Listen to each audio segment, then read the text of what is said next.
So that momentum collision argument is essentially what's illustrated in this picture from the book. We have an X-ray coming on in and hitting an electron.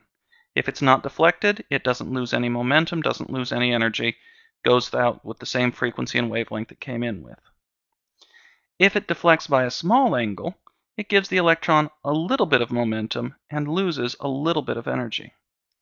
If instead it deflects by a large angle, it gives the electron a lot of energy, and it loses a lot of energy, has a large shift in wavelength. We can then work this problem out as a two-dimensional collision problem. So the first part is to say that the energy at the beginning equals the energy at the end.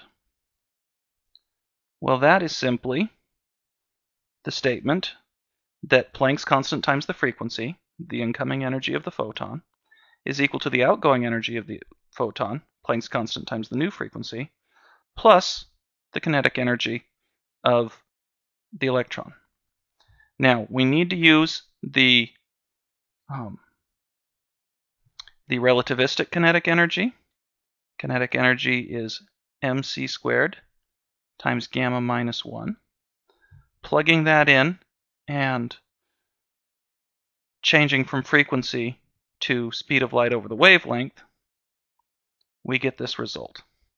Planck's constant over the wavelength equals Planck's constant over the new wavelength plus mc times gamma minus 1, where gamma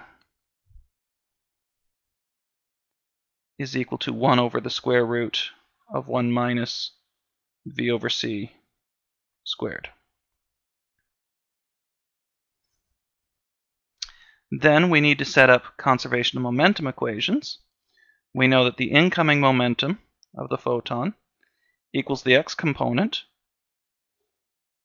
p gamma primed, because it's the outgoing part, times the cosine of the photon's outgoing direction, plus p of the electron times the sine of the electron's outgoing direction.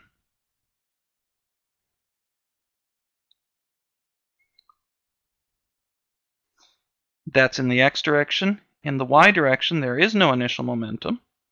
We just have the final momentum of the photon.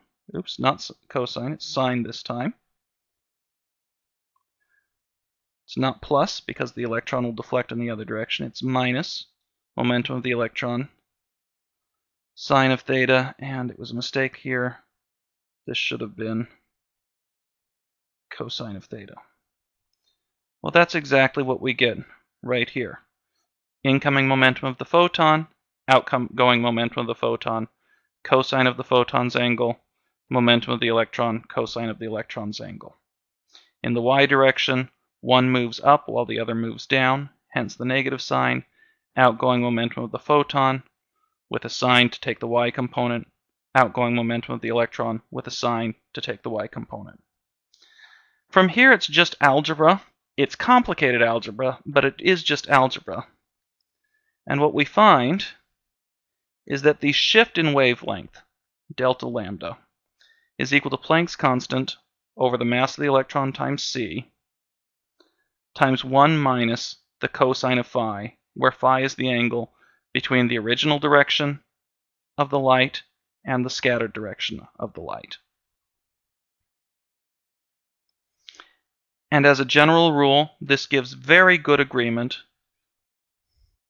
with the shift in wavelength that we see here in the data.